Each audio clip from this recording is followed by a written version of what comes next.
All right, here we go. Call this governing board meeting order on Tuesday, July 9th, 2024 at 5 p.m. in the Santa Cruz Valley Unified School District number 35 governing boardroom, district office 570 Camino Lito Galindo, Rio Rico, Arizona. Everybody please stand for the pledge. And Mr. Kramer, would you? Yes, certainly. I pledge allegiance to the flag of the United States of America, and to the republic for which it stands, one nation, under God, indivisible, with liberty and justice for all. All right. Roll call board members, Ms. Lourdes Vasquez. Present. Mrs. Susan Fobian, Present. Mr. Joel Kramer. Here. Mr. Renee Ramirez. Here. And Mr. Brad Beach present. We do have a call. Let's see. Subject B, adoption of the agenda. We have two recommended changes, Mr. President, under the component, we have two supplemental amendments all the way at the bottom. Jennifer Martinez. Under the funding source is that the concerns be maintenance and operations. And then the stream, Payment listed as classroom site fund Prop 301, it should be maintenance and operations. Okay. What was the second one? Slenderville? Margarita Trujillo. Margarita Oh, Trujillo. it's on the other page. I'm sorry. Thank you. Oh, I'm sorry. And it should be instead of classroom site fund Prop 301, maintenance and operations. Okay. Changes. No one else.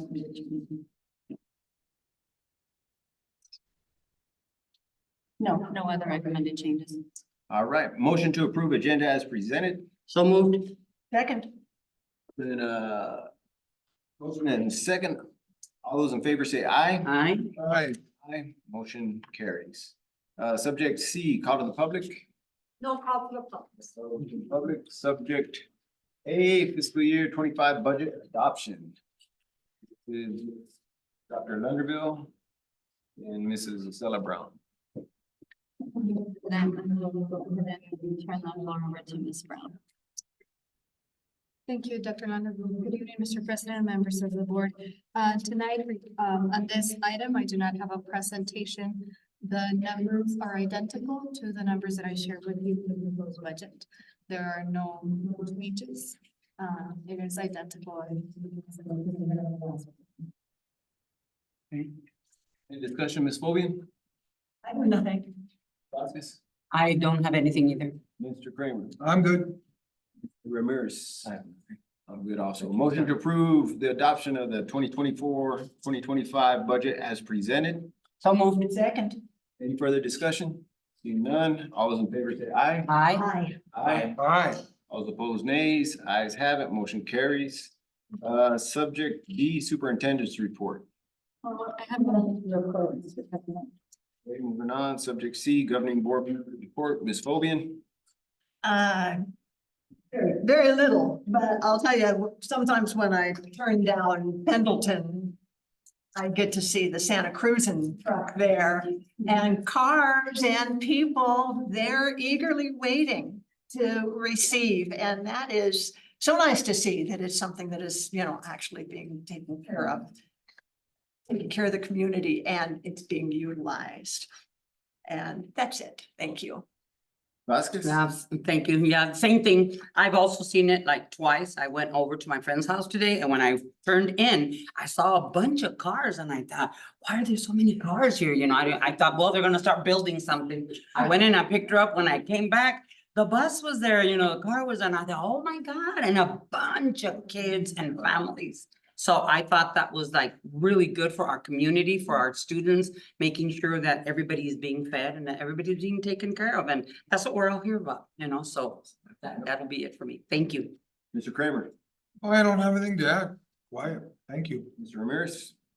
Well, I'd like to start off by congratulating you again, Mr. President, for that nice ride from San Francisco all the way to San Diego. Starting at San Luis Obispo this time. Wow.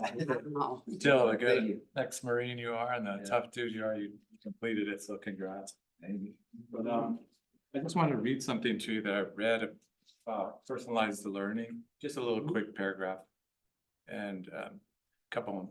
One said that, this is Rand's research, said that it found that he found that Rand's research, for example, has consistently found that even in the best supported personalized learning schools, teachers frequently say there's not enough time to truly tailor the learning experience to each child. The only reason I want to read that to you. Oh, here's one more. First, many critics believe that personalized learning boils down to kids working alone on software, an approach they say ignores the crucial social aspects of learning and reduces teachers to the role of just a facilitator. The four of us here were teachers and for a long time, and we all know how important it is to have that real good contact with kids to get your message across. So I just want to kind of throw that out there for food for thought. And the other one echoes something that I had said when we met for the inquiry lab, which is, it puts a lot of pressure on our teachers, you know, when we all know what it's like to be in the room when you're in the thick of things in the year and you're really busy. It's tough to create 3 lessons within, you know, one period, 2 to 3. That's tough to do on a consistent basis. And I think it puts a lot of pressure on our teachers. I love that the whole theory behind it is great, you know, to cater to each single kid. That's really awesome. But I wonder, like I said in that meeting, the trade-off. Are we going to force a lot of our teachers to leave because they feel too much pressure and they feel like this article said that they don't have the time for such a thing? That's what I worry about. And I love the whole idea. The whole idea is really great, but we have to be careful with that, I think, as a governing board. And I just want to throw it out there for food for thought tonight. Thank you. Thank you. Yeah, I'd like to thank the Women's Club and Unisource for their donation, back to school blitz for Unisource and book donation to San Cayetano. Thanks for anybody that's donated to our schools. And also, I hope everybody had a couple weeks off or a week off.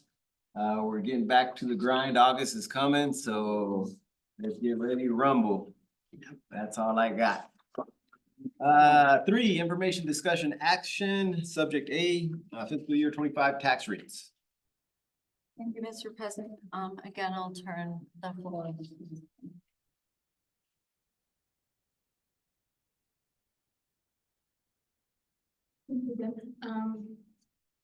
Okay. As the recommendation of the Board of Supervisors regarding our tax rates. I just want to remind the board and the public that school districts have 2 or can have 2 tax rates, right? We have the primary tax rate and then we have the secondary tax rate. The primary tax rate funds part of our normal budget limit, right? The secondary tax rate is that rate that provides funding when school districts have funding approved by the community that goes above and beyond our budget limits. That is the case of an override or a bond.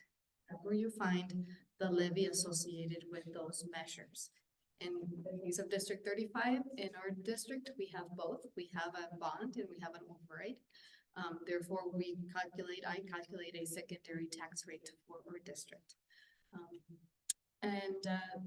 Go back, please. Thank you. The measure that we use, one of the measures that we use, one of the data points that we use to calculate our tax rates is our assessed valuation.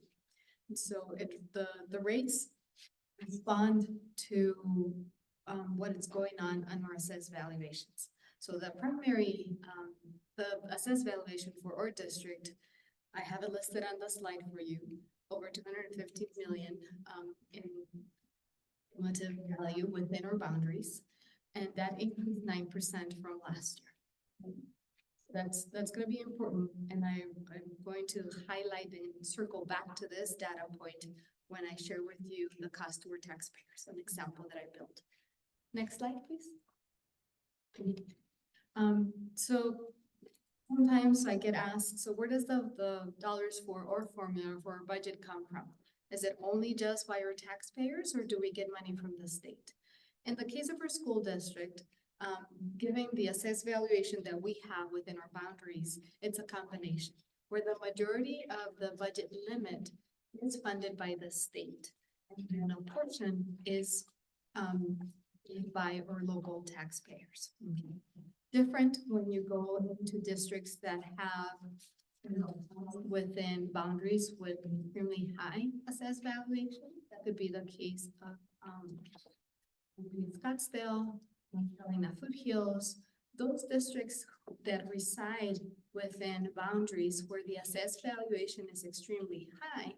They don't have the formula, the amount that they levy, the local taxpayers contribute, it's enough to fully fund their budget. Then in those cases, those districts do not receive, like Paradise Valley, does not receive a dime from the state. Their districts is fully funded by their taxpayers. Not the case here.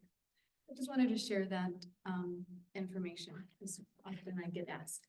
Next slide. So what does it look for us, right? We have on average, and this is an average, 79% of our budget limit is funded by the state and 21% by our local taxes. This is the primary tax rate. Okay. Next slide. Now we're going to move away from the primary structured and look into the secondary tax rate. I just mentioned that the secondary tax rate is only in place if districts have the approval of their community to bring in additional funds that go above and beyond their budget limits. And in our case, we have a 9% M&O override, which generates $2.3 million in additional operating funds. And we are calculating that the cost to our taxpayers for this coming year, based on the assessed valuation and an offset of $1 million from our cash on hand of the county, it's 0.6162. I always like to highlight the fact that when we put our border information pamphlet out, when we initiated the existing override, we were projecting to have a rate of 1.19. You can see that we have kept that promise for our community and we have been assessing them a lower rate than what we put on the border information pamphlet. The other piece that is linked to the secondary tax rate is the bond payment.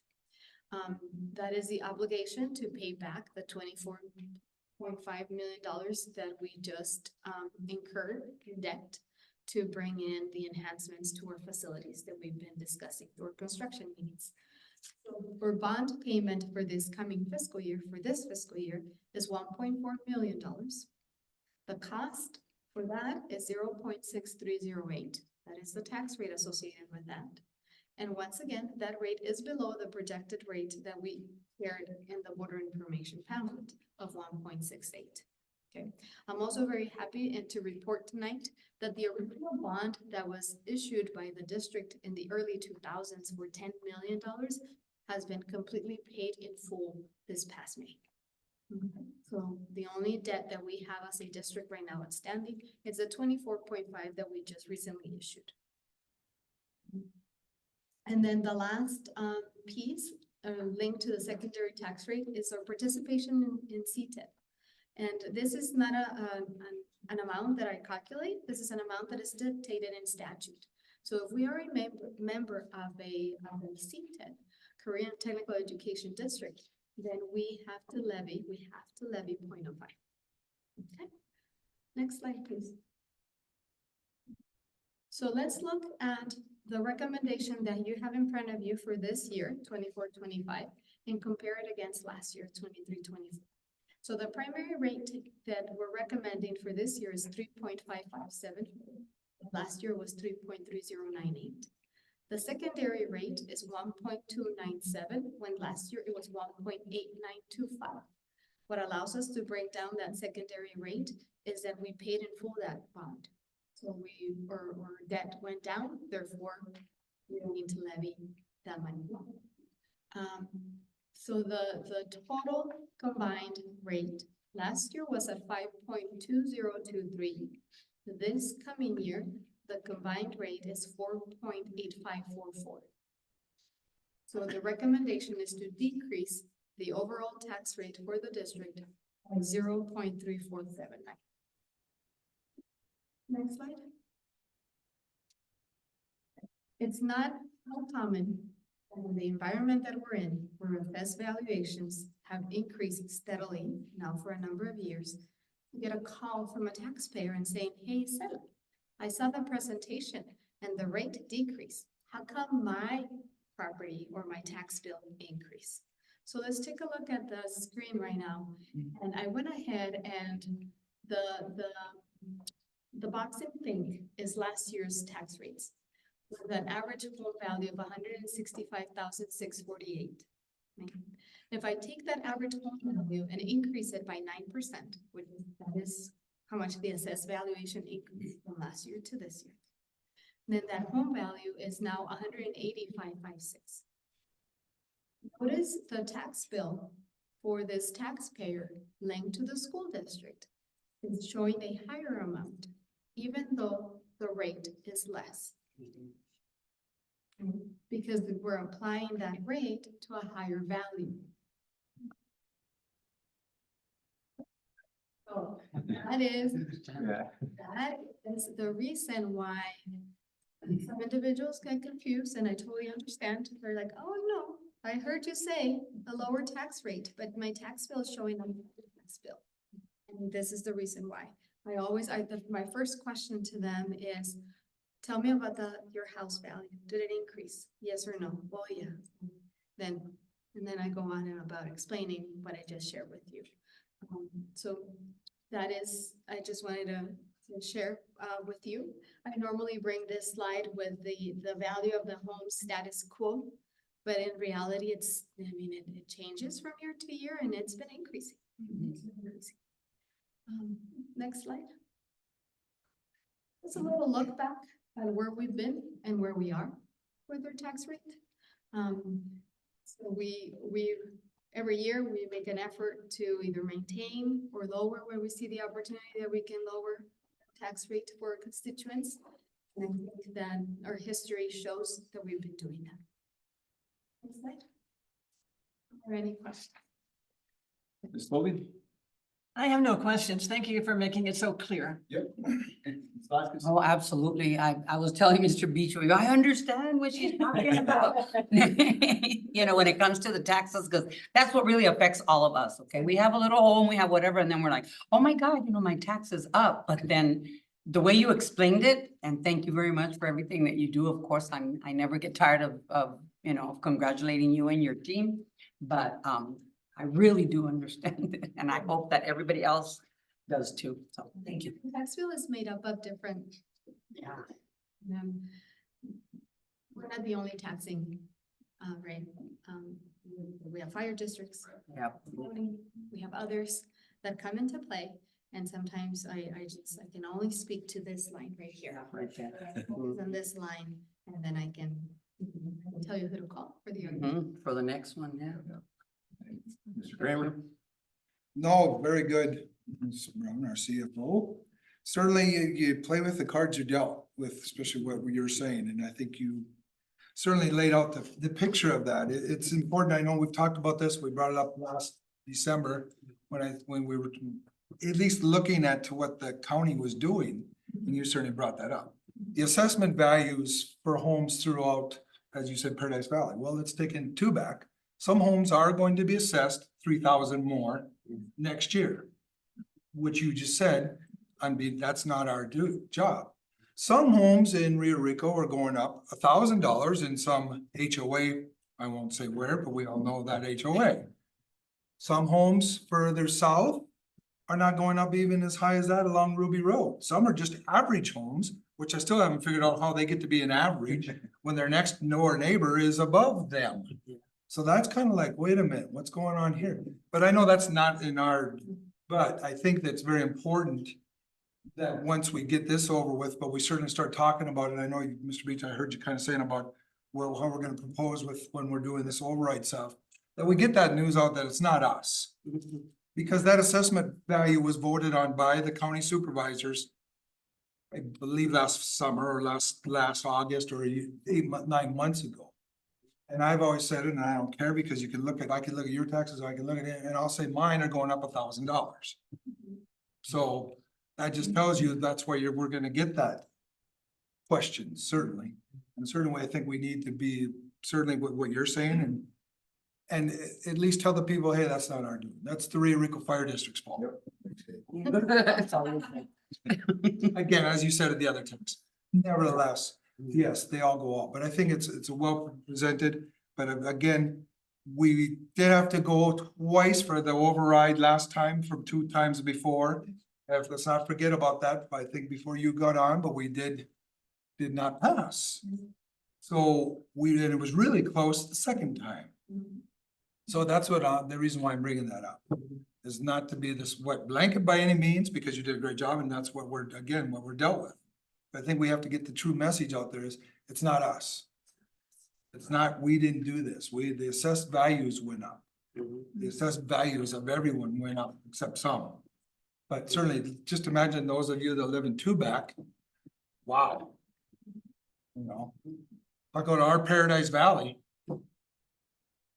Anyway, I just want to bring that, it wasn't more questions, but it certainly supports what you're saying. Thank you for giving us a great presentation. It's important that we continue giving that information out as a board.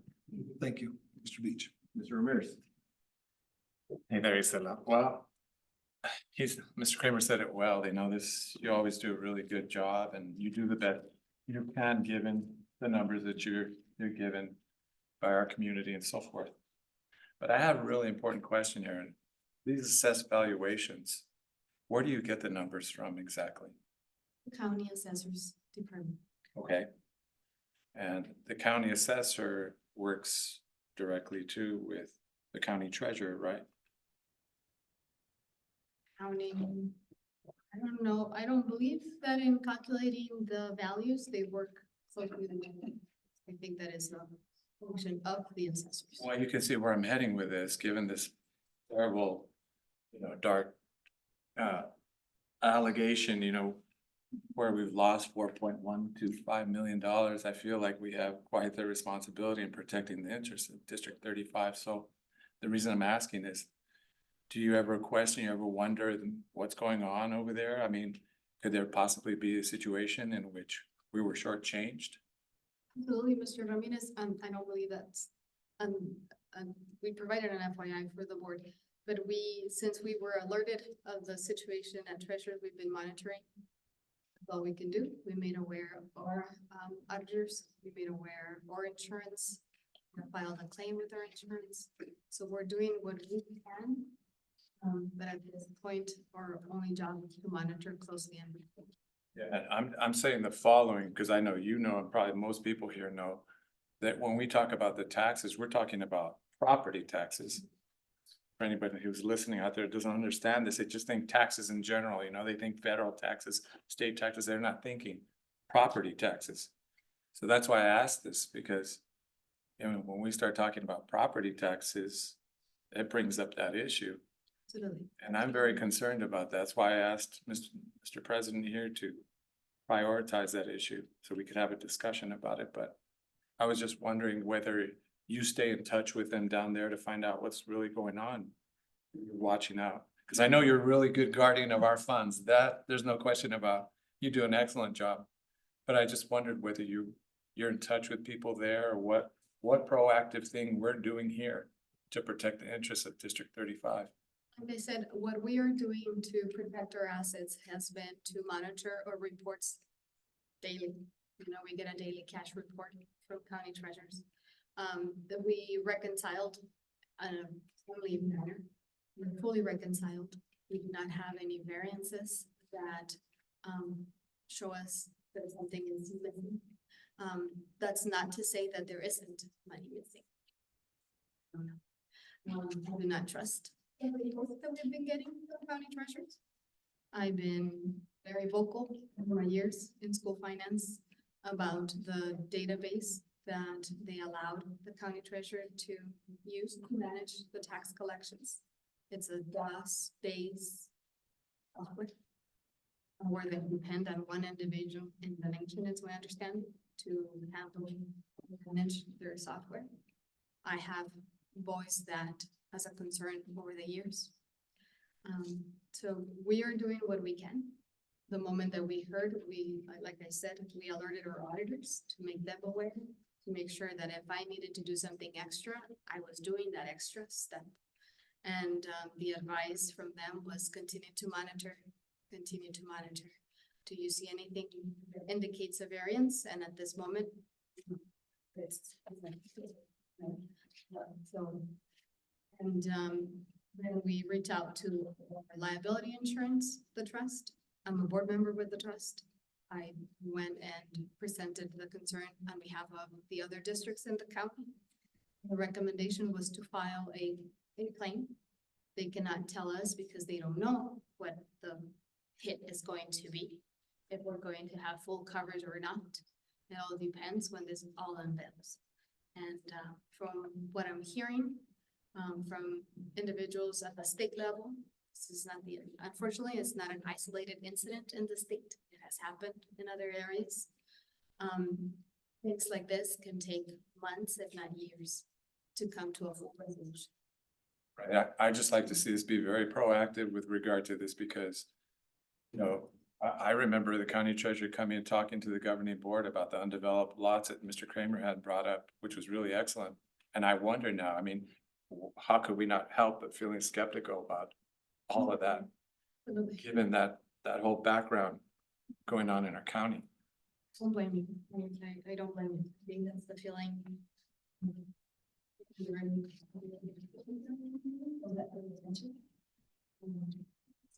Of us that are charged with the responsibility to oversee.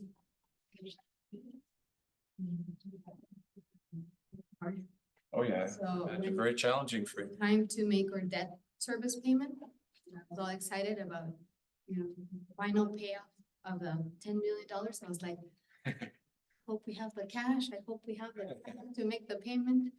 The payment went through. It was wired to the banking institution. We have proof that it were paid in full. So that's what I can tell you. At a time when things are under investigation, because things can change from one day to the next. Thank you so much. Thank you, Mr. President. Mr. Beach, may I have the floor? Again, Mr. Kramer, you have the floor. I just want to, that's a very good insight.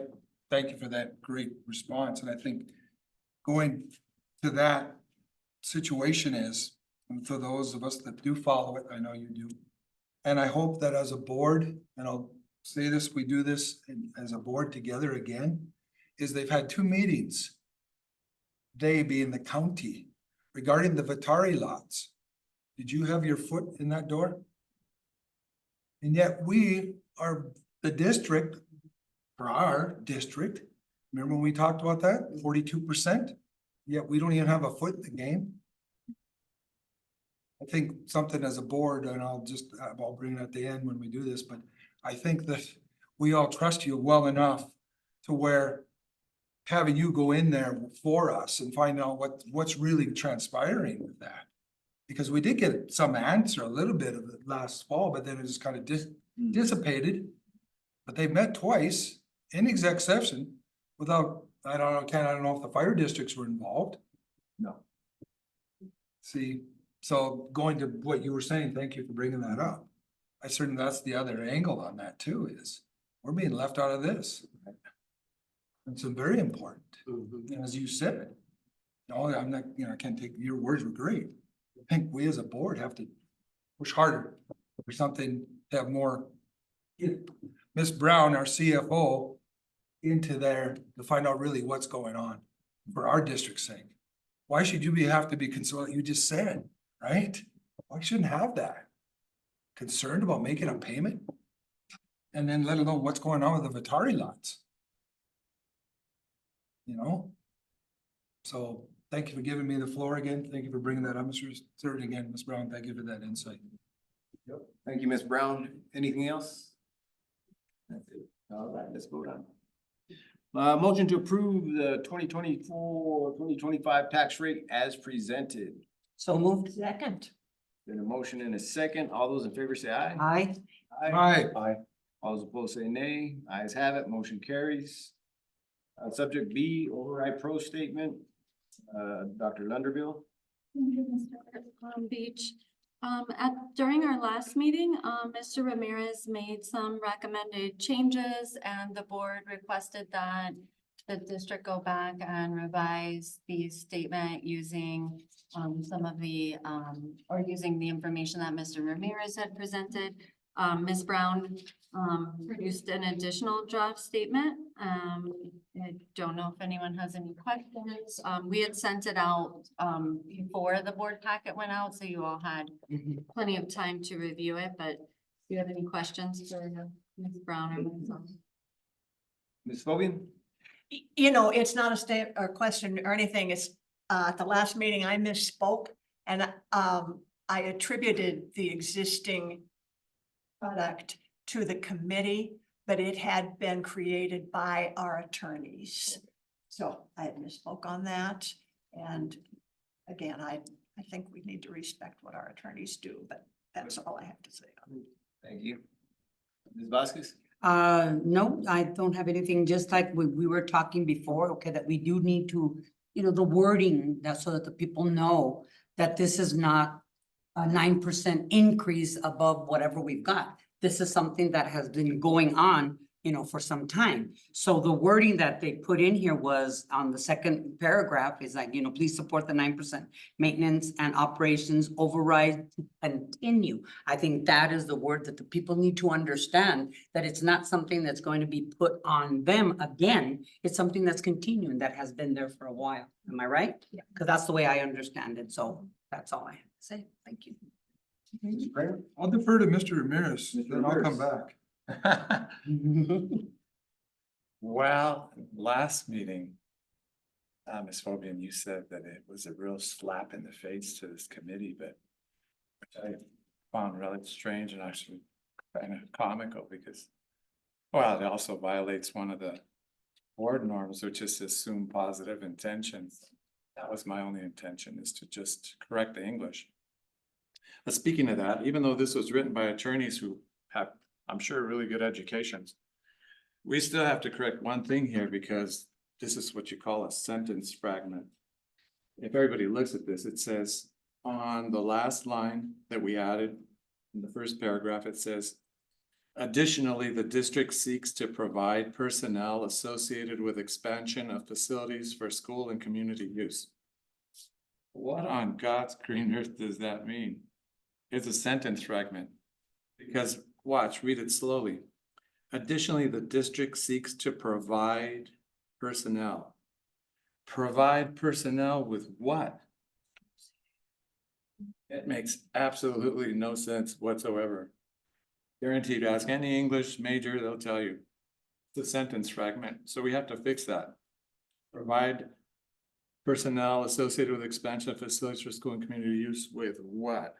Otherwise, it's a mess. It's just a word salad.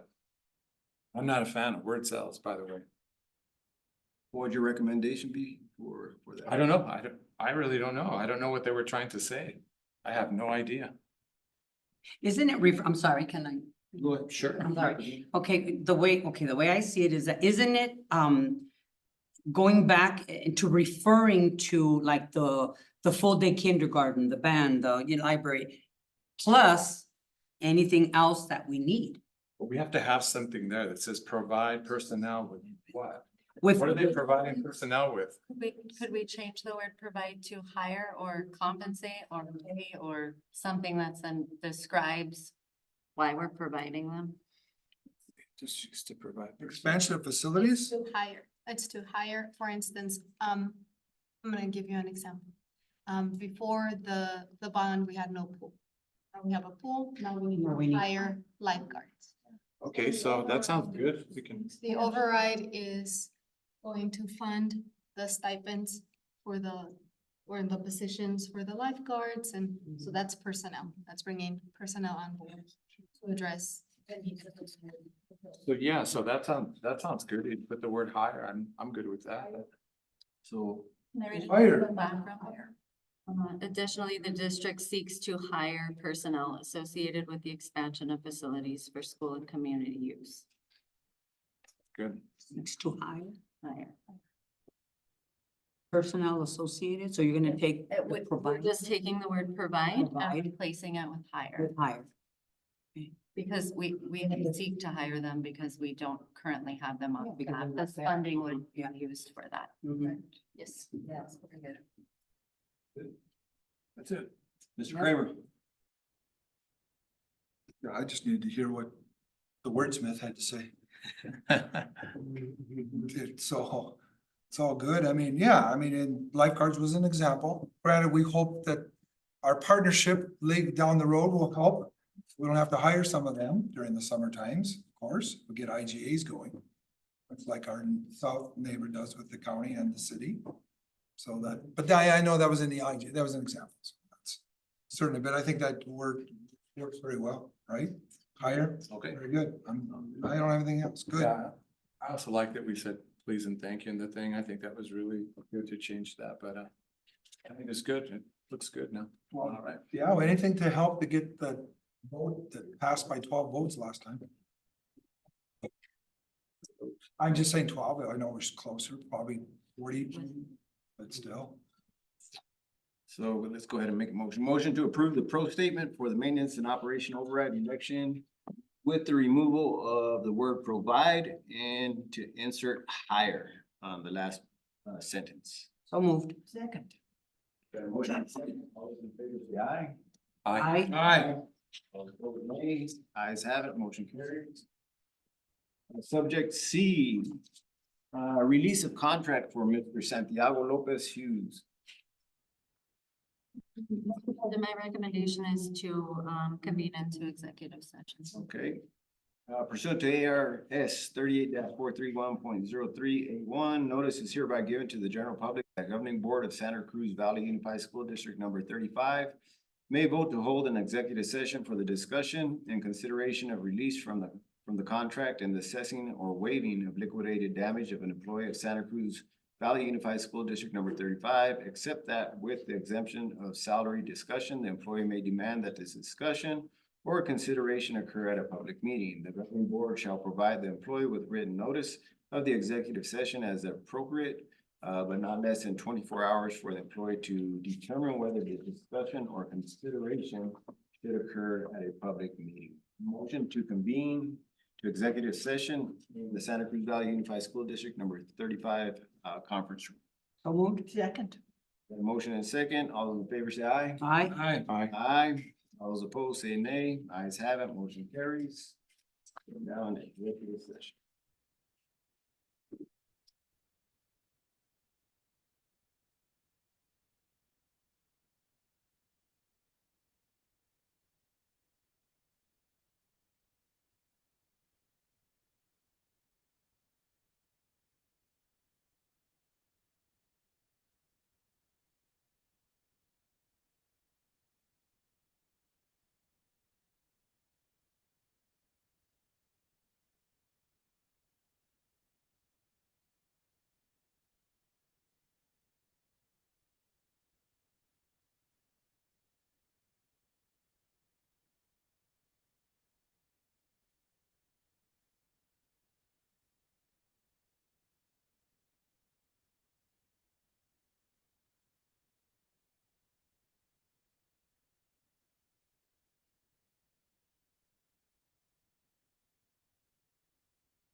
Okay, let's see, motion to reconvene to regular session in the Santa Cruz Valley Unified School District number 35 governing boardroom. So moved. Second. A motion and a second, all those in favor say aye. Aye. Aye, all those opposed say nay, ayes have it, motion carries. We're back in regular session, okay. Subject C, release of contract for Mr. Santiago Lopez Hughes. The motion is to release Mr. Santiago Lopez Hughes from his 2024-2025 contract and assess liquidated damages in the amount of $3,000. Any discussion, Ms. Wilby? You want 'em. Motion. Okay. No. Second. Motion and a second. Any further discussion, Ms. Fobian? I don't think so. Okay, Ms. Vasquez? No, I have nothing. Mr. Kramer? No, I'm good with Mr. this. Ramirez? Okay, I have nothing either. Okay, all those in favor say aye. Aye. Aye. Aye. All those opposed say nay. Ayes have it, motion carries. Subject D, Santa Cruz Valley Unified School District policies. Thank you, Mr. President. We did not receive any recommendations for policy updates on this agenda. There was some things that the board would like us to look at, moving forward in section E. Ms. Fobian, do you have anything? Ms. Vasquez? I have nothing, thank you. Mr. Kramer? No, that's fine. Mr. Ramirez? Nothing, thank I you. have nothing either. Okay, subject D. Propose and prioritize topics and possible dates and times for future board meetings. Ms. Underby? Our next governing board meeting is scheduled for July 23rd, and, I know that Mr. Beach and I will be meeting to review the topics, and we do have the special board meeting that is just, it could either be Zoom, telephonic, or in person, for hiring purposes on the 31st. Okay. But I don't know if there's any other future topics that the board would like added to the list. Ms. Fobian, do you have any? I think the list is good. Thank you. Right, Ms. Vasquez? Yeah, I do too. The list is good. I agree.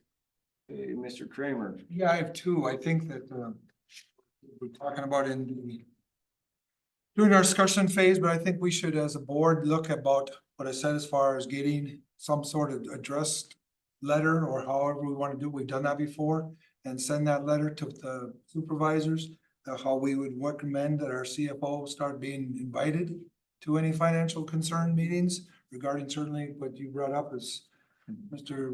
Ramirez, and certainly with the Avatar, but certainly things to that effect. I think they've had meetings and they've had special meetings, but I think that we do have a game in, or I should say, a foot in that door, or whatever we want to say on that, but I think we should draw something up with that. I just want to remind you that we already made that motion to have that meeting and discussion with regard to that. So, but we can do that then. I wasn't here for that then, sorry. That was in the last meeting. Didn't know that. Yep. Okay, well, then I'll reemphasize it. Yeah, well, I was gonna say that, but it's already prioritized. Well, I don't sit on this future topics. So It's the one of financial concerns. I believe. But I know that I. Yeah, said it. I wasn't Okay, well, sure. I'm not disputing that. I'm just, I would like to Right. say things that things already been done, which is good. Okay. Mhm. Second official topics, I think we should, at least as a board, discuss the email that we received. I was gone that day. I was traveling. But I did look at it when I was off on my travels, but I think we as a board should at least revisit that letter that we did receive from our attorney and bring that back up for discussion. So how we can do that, being it was in consent agenda, we can certainly bring it out in public and discuss that.